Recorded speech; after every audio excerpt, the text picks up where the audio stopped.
Hi, back for another hopefully short video. I know I say that every time.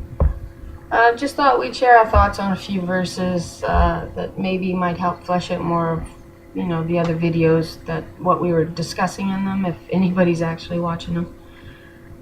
So we're just gonna read some verses and kind of throw in our thoughts there as we go along and make a video. Isaiah 29:21 says, "Those who with the word make someone," and that would be Eve. We're going to put Eve here, the righteous spirit, who is called Daughter Zion. This falls in line with all our other videos and what we've been discussing. So Isaiah 29:21, those who with a word, you understand your word is your sword or your arrows, make someone out to be guilty, who ensnare, which means to trap or to bind them, who ensnare the defender in court, and with false testimony deprives the innocent of justice. Yeah. So who was deprived of justice in the beginning, as we've been discussing? It was the righteous spirit, represented by the woman given in covenant. And we were told in Genesis 5, God called their name Adam, calling them one.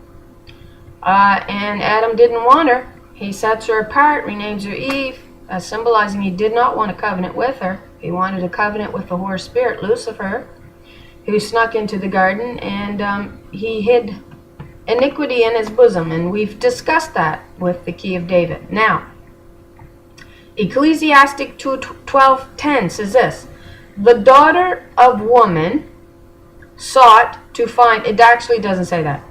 It says the preacher. But it's clearly a female assembler in view there. It's clearly, in my opinion, the spirit, the righteous spirit, which is represented by a woman, or called the female assembler. And as we've come to realize through our study, that the spirit that actually governs the body, which is called the key of David, is Daughter Zion. So the daughter of women, or the daughter of Zion, sought to find acceptable words, and that which was written was upright, even words of truth. So we're searching for truth here, the deeper truth, which is only revealed in the end of days. So what does, we're going to actually go back a verse now in Ecclesiastes 12:11, and it says, the words of the wise are as goads. Now, what does a goad do? So let's read the verse. The words of the wise are as goads, as to stimulate some action used for dry. Okay, I'm getting messed up here. Okay, the words of the wise are as goads. They're collected sayings, like firmly embedded nails, given by one shepherdess. Not a shepherd, it's a shepherdess that's in view here. It's the female assembler. All right? And what is a goad? So the words of the wise are as goads. What's a goad? What do we mean when we say we're going to goad somebody? Well, it means to stimulate some type of action or reaction to what you're saying. It's a spiked stick, which is used for driving cattle. Now, the interesting thing is, if you go to Ephraim's blessings, which you find in Deuteronomy 33, Ephraim is referred to as it says, it doesn't say a heifer, but we know from our study that that's exactly who Ephraim is. She's a heifer. But Deuteronomy 33:17 has Ephraim's blessing in view. It says, and I've changed it from he to she, because it's the spirit. All right? Her glory is like the firstling of her heifer. Reference verses, Genesis 15:9 and Hebrews 9:13. And her horns are like the horns of an untamed heifer, and with them she shall push the people together to the ends of the earth. And they are the 10,000s of Ephraim, and they are the thousands of Manasseh. So we're getting the idea of a goad. That those horns represent goads. And they're actually moving, pushing the people's of the earth together towards the ends of the earth. That's what it says. So we're seeing a correlation there. Now, Job 39:11 says this. Can you rely on, it says his, but it's her. Again, we're going to change it to what it really should be. Can you rely on her great strength? Will you leave your hard work to her? Verse 12. Can you trust her to harvest your grain or to haul it in? All right. And bring it to your threshing floor. Can you trust her to do that? Your spirit. Christ's spirit. Can Christ trust his spirit, his daughter Zion, which is his spirit that rules the body, to bring in the harvest? Is she going to goad with words? We spoke of Isaiah 42, where the travailing woman, she says, now will I go forth. I have been restrained for far too long, and now shall I go forth as a travailing woman. And she says, I will stir up jealousy. Well, what's a goad? What's a goad? I'll leave that for you. I'm not going to do your thinking for you. You let the Spirit do that for you. And so let's go to Isaiah 10:1. All right. Woe to those who enact unjust statutes and issue oppressive decrees. We're talking about man-made laws here. Do with that what you will. The oppressive here is, I believe, strongly women were oppressed heavily under the law. There certainly are godly men who are oppressed under these laws as well. All right. Isaiah 32:7. The weapons of the scoundrel are destructive. He hatches plots to destroy the poor with lies, even when the plea of the needy is just. So again, we're looking at man-made laws creating oppressive behaviors towards 9 times out of 10, and I'll say that again, towards righteous daughters. Isaiah 59:15. Truth is missing, and whoever turns from evil makes herself a prey. I put herself, not him this time, I put herself a prey. The Lord looked and was offended that there was no justice. No justice under man-made law. Under the laws of the Old Testament that they claimed came from God. It says the Lord looked and was offended that there was no justice. And it says truth is missing and whoever turns from evil. Now you're looking at the daughters of Zion and they're saying, no, we're not following after this false way, this crooked path that is being created by man-made laws, and saying that they're from God. We're going to stand firm against these. And but they're making themselves a prey whenever they do this. And it was apparent under the various laws that we've already examined, very small portions of them. I'm sure if we went in, we'd find many others. Jeremiah 20:10. For I have heard the whispering of many. Terror is on every side. And I put, report her, not him. Report her. Let us report her. All my trusted friends watch for my fall. Perhaps she will be deceived so that we may prevail against her and take our vengeance upon her. This is the horror spirit against the righteous spirit. These are the fallen Adams against the righteous Adams. And they want to take vengeance on the righteous spirit that they feel they have a right to do. So they go, the way that we're going to be able to do that is if we can deceive her. All right? So whenever they had a sister that was standing upon the truth and refused to let go of it, they would report her for it. Yeah. And they said, perhaps she will be deceived. Eventually, if we kill enough of them off, they'll start following us. And we'll deceive her that way, and we'll prevail over the righteous the spirit, the shepherdess of the body. We'll prevail over her that way. Amos 5:10. You hate the one who reproves in the gate and despises her who speaks with integrity. That's daughter Zion. Amos 5:12. For I know your transgressions, or your unfaithfulness, your treachery, are many, and your sins are innumerable. You oppress the righteous, taking bribes. I wonder what they'd take bribes for. and depriving the poor of justice at the gates. So Proverbs 14:4, where there are no, they got, I think they got bulls in there. Where there are no heifers, I changed it again, the manger is empty. That means there's no children.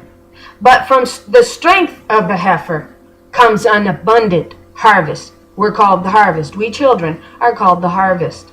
So it says, where there are no heifers, the manger is empty. You have no children. You want to cast her out, the righteous spirit out? You'll have no children. You want to deny her rightful place? There'll be no abundant harvest without her.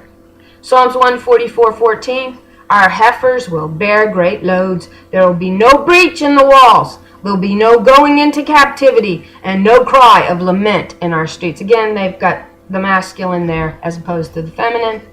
Hosea 10:11, Ephraim is a heifer. It actually is translated heifer here. That is taught and loveth to tread out the corn. But Ephraim will be yoked. She's going to have a yoke put on her. And that's the yoke of man-made law to subjugate her. To stop her from picking her head up. But Ephraim will be yoked. She will be bound. So Judah must plow. He must cut up a new ground. And Israel, they've got Jacob, but it's not Jacob, it's Israel. Israel was Jacob's name. Israel must break up the new ground. So the word break up there means to harrow. And it's an implement consisting of a heavy frame set with teeth or tines that is dragged over plowed land to break up clods, remove weeds, and cover seeds. Now, in the New Testament, and I didn't look the verse up, it says that Christ's back looked like a newly plowed ground. So it was ready for the seed. So that's what we're looking at there. All right. So there's some verses that's connected together for you. You do with them what you will. You ain't got to watch me. You can shut me off after 5 seconds. So we're going to a new idea here. Going to some new verses. I was looking at, I wanted to know what articles had been set inside the Ark of the Covenant. And I knew a couple of them, but I couldn't place a third one. So Hebrews 9:3, it says, behind the second curtain was a room called the Most Holy Place. Hebrews 9:4, which had the golden altar of incense and the gold-covered Ark of the Covenant. This ark contained the gold jar of manna, which is angel's food, that's what it's called, Aaron's staff that had budded, and the stone tablets of the covenant. All right. Now, the reason why this came up is because I was looking at staff. I was looking at the word staff. Daughter Zion is Sion. That's a branch, right? A branch is a daughter in this case. Daughter Sion.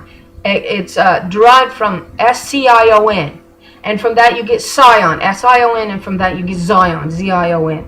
It's a branch. It's a daughter. And we discussed how those branches in Joseph's blessings actually are passing through the wall. They're opening up the breach, all right, that fallen Adam and a series of men, rulers, daubed up the wall and hid the real path from us, all right? And now it's becoming revealed again through the righteous spirit revealing it to us. And so I was looking at the branch, the scepter, this bud, this rod of Aaron's staff. And in the Old Testament, it's a masculine, but in the New Testament here, it's a feminine. So they often do this. They play around with the gender of the words, which ought to tell you something. Ought to tell you something. I'm not going to tell you what it tells you. You ought to know what it tells you. But Aaron's staff was an almond rod. We're told that in the Old Testament. It was an almond rod, okay? So Numbers 17:8 says this, the next day Moses entered the tent of the testimony and saw that Aaron's staff, representing the house of Levi, had sprouted and put forth buds, had blossomed and produced almonds. Well, now that's interesting, because when we go looking at the word almonds, we're going to come up again into Ecclesiastes 12, verse 5. And this is what it says. When men fear the high ones. Now, I believe the high ones here are alluding to the daughters of Zion that have been manifested in the earth. When men fear the high ones and dangers of the road. When the almond tree blossoms. Okay, these are your rulers. Your rightful rulers are also called she-goats. They're called the mountains of the world. So when the almond tree blossoms, the grasshopper loses its spring, and the caperberry, which means desires, is no longer stirred. For then man goes to his eternal home, and mourners walk the street.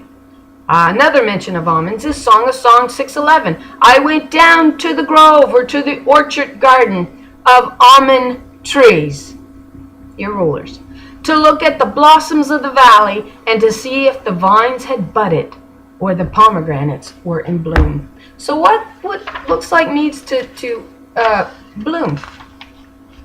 The daughters, who are called the garden. There's sons there too, I guess.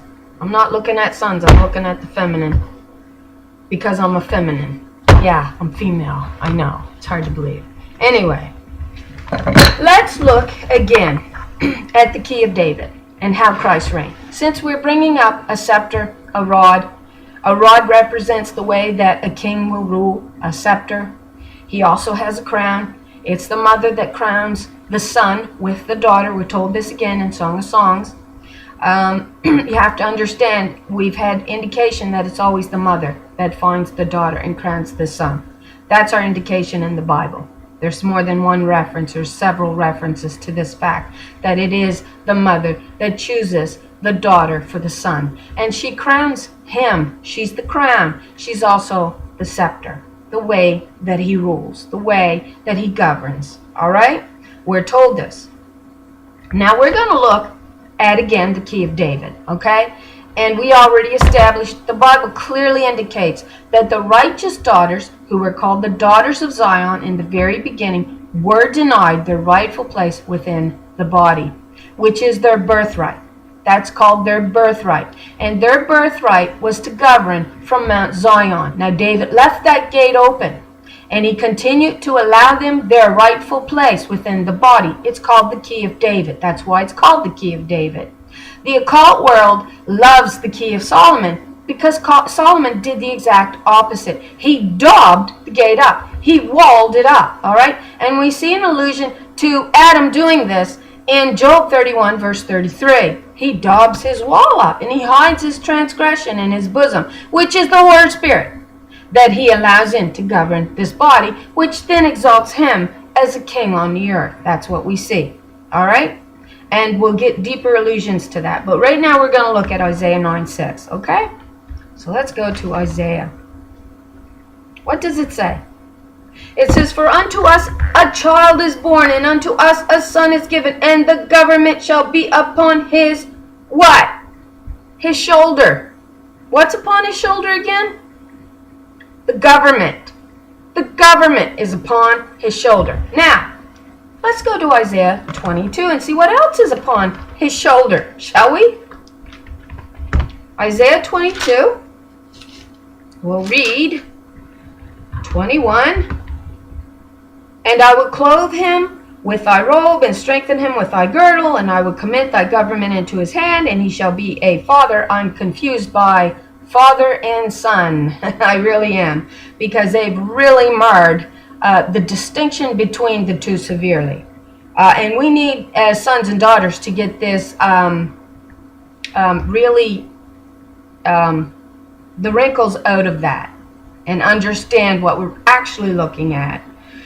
And he shall be a father to the inhabitants. Is that what it really should render? I wonder. I don't think it should be. Of Jerusalem into the house of Judah. Verse 22. And the key of the house of David will I lay upon his what? His shoulder. What was upon his shoulder in Isaiah 9:6? The government. What's the key of David? For anybody who's not actually studied it, if you bothered to study it and pull them chapters together that we did a study on in the very first 4 videos, you would clearly see, if you sat down to your own table or to your own desk and you went in and you studied those passages that I indicate in the first 4 videos, you would come to the understanding that the key of David is the daughters of Zion, the righteous daughters, which represents the righteous spirit within this body. That's why it's called the key of David. He left the gate open. He continued to allow them their rightful birthright within inside the body of Judah. And we discussed all of that their mantles were royal mantles. They made the laws that governed the body. There were laws of equity. There were laws of love. There was no violence imputed under this law. And we'll discuss a little bit more about what God's law is. All right? Not what man says it is. It's what God says it is. And so let's continue on. Okay? We'll finish 22. And the key of the house of David will I lay upon his shoulder, so he shall open and none shall shut, and he shall shut and none shall open. Now, we could talk more there, but I'm going to shut up because I don't want a long video. John 9. Let's go to John 9. And this is what they said of Christ. Therefore said some of the Pharisees, this man is not of God. They accused Christ he wasn't of God. They're doing it to the daughters of Zion today. They're saying we're not of God. But they were saying it of Christ in his day. He's not of God. They were saying, this man is not of God. Why? Because he keepeth not the Sabbath day. Others said, how can a man that is a sinner do such miracles? They called him a sinner. How can he do such miracles? And there was a division among them. Christ says, I don't come to bring peace, and nor does his spirit. So let's go to Isaiah 58 and find out what God says her laws are. What the laws of God is. 58. What does it say? Okay.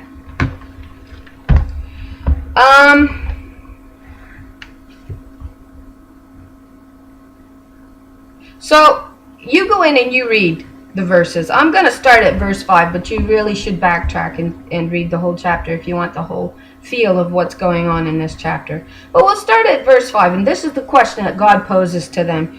And God says, is it such a fast that I have chosen, a day for a man to afflict his soul? Because they tell us this, that's what Sunday is, right? It's a day to afflict ourselves and come before God and afflict ourselves with sin and not sin, but to say, I'm sorry for what I did. And while we're to do that, the Lord says here, was it a day for a man to afflict his soul? Is it to bow down his head as a bulrush and to spread sackcloth and ashes under him? Wilt thou call this a fast, an acceptable day to the Lord? Is that what you call acceptable unto the Lord? And then the Lord says what the Lord's fast is. Verse 6, is not this the fast that I have chosen, to loose the bands of wickedness, to undo the heavy burdens, and to let the oppressed go free, and that ye break every yoke? This is God's fast. What does man's fast tell us? Well, we're to deprive ourselves of food, and we're to go before the Lord and weep and cry and say we're sorry for everything we did, and then the next day we'll go right back and do the same thing all over again. And that's what we'll do. And God says, no, that's not the fast I chose for you. My fast was that you loose the bands of the wickedness. You undo the heavy burdens. Let the oppressed go free, and break every yoke. Is it not to deal thy bread to the hungry, and that thou bring the poor that are cast out to thy house? When thou seest the naked, then clothe them, and hide thyself not from thine own flesh. Then shall thy light break forth. What's that word there for break forth? It means you create a breach for yourself. I like that. Taking the yoke off, opening up a breach in the wall, the gate, opening up to the clean footpath again, which is what Christ did for us, wasn't it? Then shall thy light break forth as the morning, And thine help shall spring forth speedily, and thy righteousness shall go before thee. The glory of the Lord shall be thy rear guard. That rear guard there means Asaph, your gatherer, the one that will gather you together. All right? And how does Christ rule? He rules through his Spirit, through his daughters of Zion. That's what we're told. And, we had discussed in another video how the stone that crushes those toes of your end-time rulers that's spoken of in the book of Daniel. And it speaks of this stone that is cut out without hands. It's the Spirit. And it's these daughters of Zion that breaks those toes on that false image. And that false image is it's a kingly image, isn't it? It's male.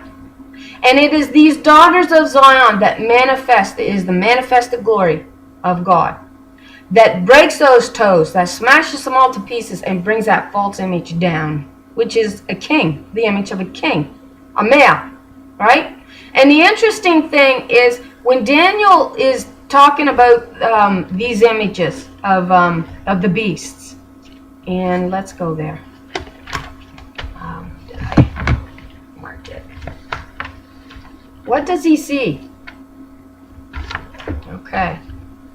I find this an interesting correlation because that other image we're talking about, at the top was the face of a king, a man. It was gold, But at the very end, that stone that's cut out without hands, representing the Spirit of Christ, which is daughter Zion, smashes those toes and brings that false image down.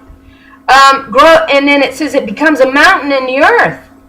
Well, that's your mountain of rulers, your daughters of Zion, your she-goats. That's given in covenant to teach you the ways of heaven. That's what we're looking at. But in chapter 7 of Daniel describes the four beasts. Daniel had a dream. And in verse 4 it says this. It says the first beast. It's talking about the first beast here. It says the first was like a lion and had eagle wings. And I beheld till the wings thereof were plucked off, and it was lifted up from the earth and made to stand upon the feet as a man, and a man's heart was given to it. You know what I think we're looking at there? Fallen Adam, who rejected the Spirit that was given in covenant, represented as those wings, those that makes you fly. That's the Spirit, a symbol of the Spirit. And they were plucked off. You know why they were plucked off? He didn't want a covenant with Eve, who was representing the Spirit. And her name was Adam, but he didn't want her. So here he's forced to stand as a man, and he's given the heart of a man, and the wings are plucked off, and he's forced to stand. And when you get reading those beasts, it looks like a slow death of Adam. That's what it looks like. It looks like it's showing you an overview of the slow death of fallen Adam. That's what it looks like. Now, I didn't go in, I didn't really look at it, but that's there for you to look at. So those are some of the elements that I was looking at. You know what? You can pull them together for yourself. But it's clear to me what we're looking at and what's appointed unto us to do. Is to goad, is to create jealousy. It's a strife in the earth. And yes, we're to show love as sons and daughters of God. But at the same time, these verses are not here to be ignored. They are here for a time for us to understand, and we are beginning to understand them. And so I just wanted to share that with you. I hope it blesses you. Hope I don't bore you too much. Hope it gave you some food for thought. Love my brothers and sisters, and hope the Lord blesses you in all that you are pursuing. So God bless, and have a good day.